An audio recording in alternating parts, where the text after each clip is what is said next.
నంద్యాల పట్టణంలోని గ్రామాలలో ఉన్న రేషన్ డీలర్లు కూటమి ప్రభుత్వానికి కృతజ్ఞతలు తెలియజేశారు.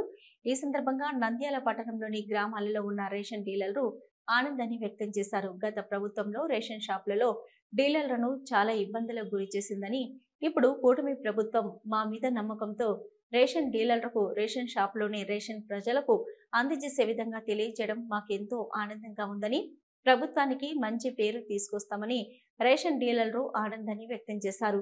జూన్ 1వ తేదీ ఉదయం నుంచి రేషన్ షాపులో బియ్యం వేయడం జరుగుతుందని తెలిపారు.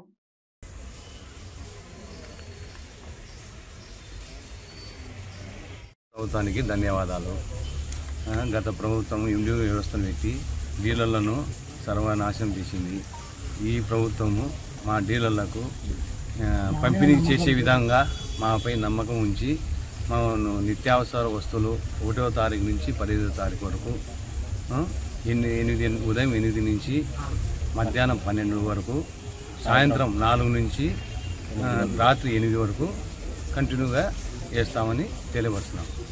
మా మీద నమ్మకంతో ప్రభుత్వానికి మంచి పేరు తెస్తామని మేము కోరుచున్నాం. హలో, నంద్యాల న్యూస్ 10 మీ చుట్టూ జరిగే సంఘటనల్ని మా దృష్టికి తీసుకురావాలి అనుకుంటున్నారా? అయితే ఇంకా ఆలస్యం ఎందుకు? మా వాట్సాప్ నెంబర్ 9849700865కి సమాచారాన్ని ఎప్పటికప్పుడు పంపించండి. మా నంద్యాల న్యూస్ 10 ద్వారా మీ సమస్య పరిష్కరించుకోవడానికి ముందడుగు వేయండి.